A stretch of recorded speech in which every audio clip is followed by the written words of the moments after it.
स्वागत है दोस्तों। आज के इस वीडियो में हम लोग बात करने वाले हैं यूपी ट्रिपल एससी एजीटीए के बारे में। तो सुबह सुबह मुझे इस वीडियो को बनाने की ज़रूरत इसलिए पड़ गई क्योंकि आप सब अभ्यर्थी बहुत ज़्यादा परेशान हैं, बहुत ही परेशान होकर मुझे मैसेज कर रहे हैं, आप लोगों के कमेंट्स आ रहे हैं, आप लोग लगातार पूछ रहे हैं क्योंकि आप लोगों के माइंड में जो है ना एक गलत कॉन्सेप्ट डाल दिया गया है कि आयोग जो है थर्ड लिस्ट निकालने वाली है। तो इन्हीं सब जो भी डाउट्स है उसको मैं यहाँ पे दूर करूँगी और जो भी इन्फॉर्मेशन मेरे पास है वो मैं यहाँ पे आप लोग के साथ शेयर करने वाली हूँ एजीटीए को लेकर के। तो देखिए, सबसे पहले तो आपको बता दें कि कुछ यहाँ पे जो कुछ बुद्धिजीवी लोग हैं जो कि आप लोगों के माइंड में इस बात को डाल रहे हैं कि 99.99% चांस है कि थर्ड लिस्ट आएगी। भाई आप क्यों नहीं 100% श्योर कर रहे हो? और आप ये भी बोल रहे हो साथ में कि अंदर की बात है। ये बिल्कुल अंदर की बात है भाई, अंदर की बात है। जब आपको इतनी ही अंदर की बात पता है तो फिर आपने उस समय क्यों मना किया था कि सेकंड लिस्ट ही नहीं आएगी? सेकंड लिस्ट आई या नहीं आई? उस समय तो आप कह रहे थे कि सेकंड लिस्ट नहीं आएगी। जब आपको अंदर की बात पता होती है तो सारी बात पता होनी चाहिए ना। तो फिर आप यहाँ पर जो है 0.1% वाला डाउट क्यों ले आए? क्यों बोल रहे हैं कि 99.99% चांस है कि थर्ड लिस्ट आएगी?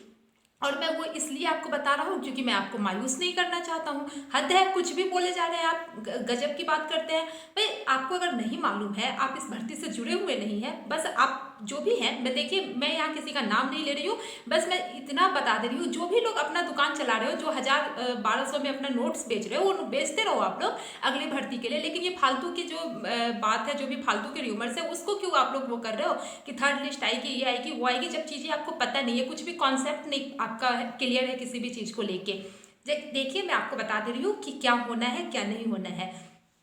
आपको बता दें कि आयोग जब पहला अगर सही तरीके से चीज़ें की जाती, अगर आयोग को चाहिए था कि जो फर्स्ट लिस्ट आया था उसी टाइम पे ना उनको, जैसे कि जितने भी कैंडिडेट सेलेक्टेड हैं, जैसे 2000 सीटें हैं, तो उनको कायदे से तो 2500 को बुलाना था, कुछ बढ़ा के। यही नियम होता है क्योंकि पता है कि सारे तो एक तो पुरानी भर्ती है, सब बच्चे जाएंगे नहीं टीवी कराने, तो सीटें खाली रह जाएगी। लेकिन ठीक है, आयोग का जो भी अपना मामला हो, जो भी इनके अंदर की बात हो, ये सब चीज़ों में हमें नहीं उलझना।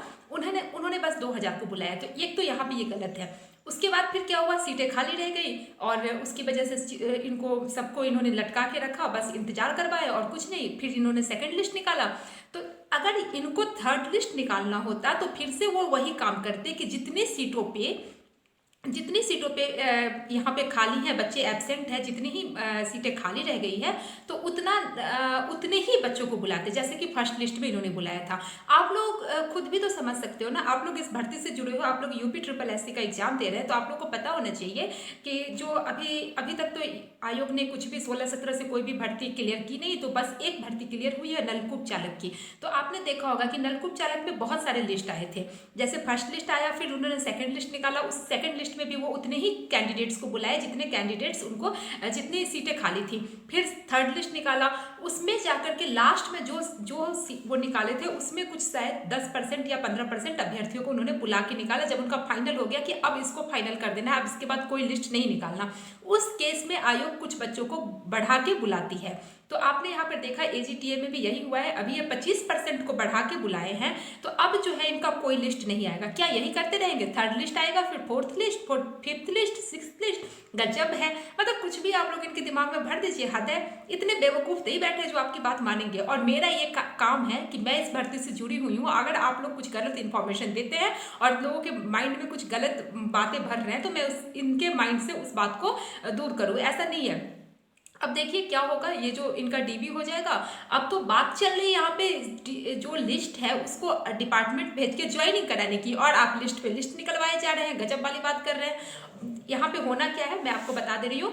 25 को ये परसों खत्म हो जाएगा, उसके बाद ये 10 दिन के अंदर, मेरी बात हुई है आयोग के कर्मचारी से, 10 दिन के अंदर ना ये चीज़ों को क्या करेंगे, सबको जो भी करना है इनको सारा कुछ अपना क्लियर करके फाइनल लिस्ट निकाल देंगे, और उसके बाद ये जो फाइल है उसको डिपार्टमेंट भेज देंगे। अब जितना भी हो गया हुआ है, फिर डिपार्टमेंट वाले, वो अलग की बात है, इसकी इन्फॉर्मेशन भी अभी किसी को नहीं है। ज्वाइनिंग के बाद जो भी सीटें खाली रह जाती है, या तो वो वेटिंग लिस्ट निकाले या फिर जो भी सीटें खाली रह गई उसको अगली भर्ती में जोड़ दिए। और ज़्यादा चांस ये है कि अगली भर्ती में ही जोड़ दी जाएगी, क्योंकि आपको पता है इलेक्शन ईयर है, तो फिर इनको तो ये भी करना है, नई भर्ती भी निकालनी है, तो ये करते रह जाएंगे क्या, वेटिंग लिस्ट और ये लिस्ट वो लिस्ट, इतनी सारी पेंडिंग रिजल्ट है, इतना सारा कुछ है, और इसी काम को करते रह गए। गजब की बात करते हो आप लोग, हद है। मतलब नहीं, अगर आपका खुद का कॉन्सेप्ट क्लियर है तो आप दूसरों का कॉन्सेप्ट तो ना बिगाड़ो ना फालतू की बात करके। थर्ड लिस्ट आ रही है, फोर्थ लिस्ट आ रही है, कोई लिस्ट वेस्ट नहीं आ रही है, आप लोग को मैं बता दे रही हूँ।